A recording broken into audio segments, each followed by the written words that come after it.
So hello guys, আমি নেহা চলে এসেছি আবার একটা নতুন ব্লগ ভিডিও নিয়েতে। হ্যাঁ, অনেক দিন পরই ভিডিও নিয়ে এলাম। তো আজকে ভোরবেলাতে দেখতেই পাচ্ছ যে চলে এসেছি। এখন আমরা কাটোয়া থেকে আমরা হাওড়া ট্রেন ধরবো। তো চলো ট্রেনটা ধরি, তারপরে তোমাদের সাথে কথা হচ্ছে। তো আমি এখন দেখতেই পাচ্ছ হাওড়া স্টেশন। তো হাওড়াতে আমরা নেমে পড়েছি। এবার এই যে প্ল্যাটফর্ম দিয়ে দেখতেই পাচ্ছ এখন আমরা যাচ্ছি। তো আজকে আমরা কোথায় যাচ্ছি? আজকে আমরা টিসিএস গীতবিতান যাচ্ছি। আর এই যে হাওড়া ব্রিজ দেখতেই পাচ্ছ। এখন আমরা বাসে, তো বাস ধরে নিয়েছি, এখন টিসিএস যাব। আমার এক্সাম আছে এসএসসির, জিডির পরীক্ষা ছিল 26 তারিখ আজকে। তো চললাম, আজকে আমার এক্সাম। আর দেখতেই পাচ্ছ আমরা টিসিএস পৌঁছে গেছি। এখনও অতটা ভিড় নেই, বাট প্রচণ্ড ভিড় হবে আমি বুঝতেই পারছি, মানে আস্তে আস্তে ভিড় বাড়ছে। আর এখন আমরা এগিয়ে যাচ্ছি।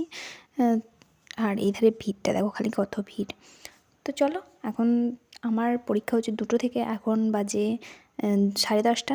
তো এখন তোমার যাদের এক্সাম আছে তারা যাচ্ছে। এখন আমরা বসে থাকি, কী করব। তো আমার এক্সাম কমপ্লিট হয়ে গেছে, আমি ভিডিও অন করতে ভুলে গেছিলাম।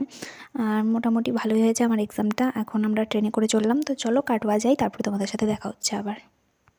তো ট্রেনে প্রচণ্ড ভিড় ছিল, আমি ঠিক মতন ভিডিও করতে পারিনি। আর কাটোয়াতে ট্রেন থেমে পড়েছে আর আমিও নেমে পড়লাম। এই যে হচ্ছে ট্রেন। তো চলো আবার কাটোয়া থেকে আবার আমাকে ট্রেন ধরতে হবে বাড়ি যাওয়ার জন্যে। তো আজকের ভিডিওটা এইটুকুনি। ভিডিওটা কেমন লাগলো কমেন্টে জানাও। ভিডিওটা ভালো লাগলে লাইক, কমেন্ট অ্যান্ড সাবস্ক্রাইব। আর এখন থেকে আমি ডেলি ভ্লগ দেওয়ার চেষ্টা করব। সো বাই, দেখা হচ্ছে আবার নেক্সট ভ্লগে। টাটা।